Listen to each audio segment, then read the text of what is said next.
Gentili telespettatori, tifosi di tutto il mondo, tifosi vicini, tifosi lontani, ma soprattutto tifosi napoletani, bentornati, bentornati.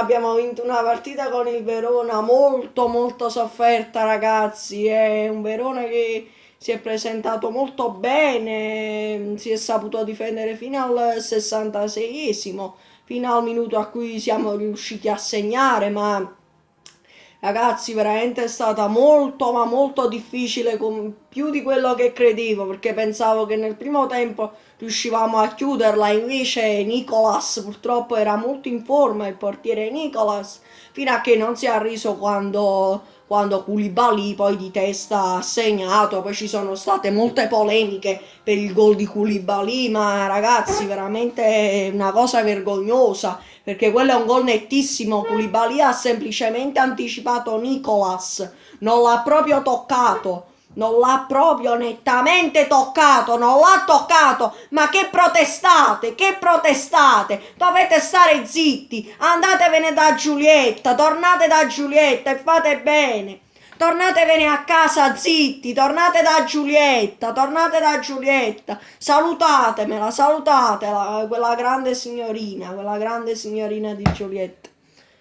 Veramente ragazzi, sarebbe stato veramente una beffa pareggiare con un Verona che ha fatto letteralmente quasi nettamente puntini puntini, perché è venuto a difendersi qui, non ha fatto quasi neanche un tiro in porta tranne il tiro di Pazzini nel finale, non ha fatto niente il Verona, non ha fatto non ha fatto proprio niente veramente. Si è saputo, è stato bravo perché si è difeso bene, però poi in campo ma quasi letteralmente assente il Verona.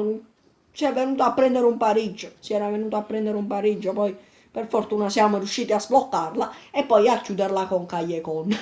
Poi le pagelle, Reina prende un bel 7 oggi, Reina, perché era il Verona, se no Reina veniva impiegato molto, ma molto di più. Reina si è visto proprio poco perché il Verona non ha fatto neanche un tiro in porta, però il tiro di Pazzini, guarda un po' la combinazione, il signor Reina stava facendo la papera.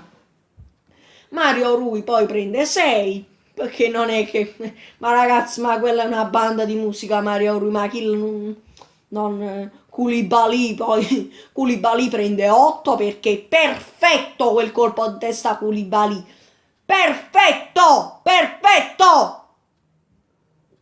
Poi Albiol prende anche lui un bel 7 perché ha fatto un'ottima partita, che poi è un Verona che è stato molto ingenuo perché con il Napoli, che è una grande squadra, tu devi cercare secondo me di mettere i Pazzini, che ha molta esperienza. Ragazzi, chi lo sono venuti con un ragazzino di 17-16 anni a giocare in attacco? Ma come puoi? Pure con la Juve hanno sbagliato, ma come puoi mettere un ragazzino di 16-17 anni contro la Juve e il Napoli? È una cosa impensabile, infatti penso che adesso Picchia verrà esonerato. Poi Jussai prende anche lui un bel 7, se lo merita, ha fatto una buona gara anche Jussai. Mertens, peccato che aveva trovato quel gol. Amsic 6, non mi è tanto piaciuto, il capitano, ieri. Poi Allan 8, ragazzi, sempre decisivo Allan, sempre, sempre. Non ho mai visto Allan fare una cattiva gara. Giorginio prende 7 perché ha fatto una gara da campione, si è dimostrato come il Verona quel gennaio ce l'ha venduto. Poi Zielinski prende anche lui un bel 7, se lo merita, ha fatto una buona gara quei pochi minuti che ha giocato. Rog 7 anche lui, straordinario Marco Rog, a differenza di Fares che Romulo, quei giocatori del Verona poi Insigne prende anche lui un bel 7. Peccato perché era partito male, poi si è ripreso, però è stato anche sfortunato, ha preso un palo. Mertens pure lui prende un palo, aveva segnato il gol. Ne manco, eh? Callecon poi prende 7 perché ha fatto uno straordinario gol. Nicolas ancora una volta ha fatto una papera, se l'è proprio portata nella porta. E Sarri prende 8. 8 ragazzi, 8 Sarri, ottima partita Napoli. Vabbè, siamo in chiusura, poi la seconda vittoria del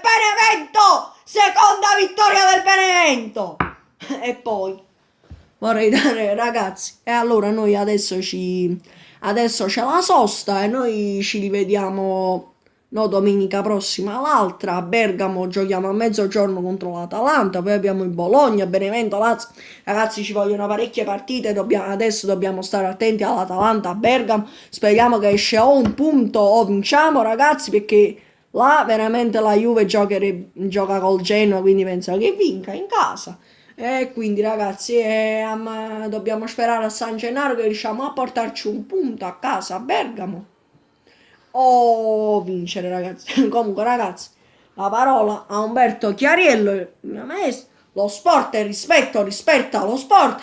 Noi ci vediamo se il Napoli vince a Bergamo con l'Atalanta a mezzogiorno, se no ci rivediamo ragazzi contro il Verona e poi ragazzi c'è una partita importantissima, il derby al Ciro Vigorito di Benevento.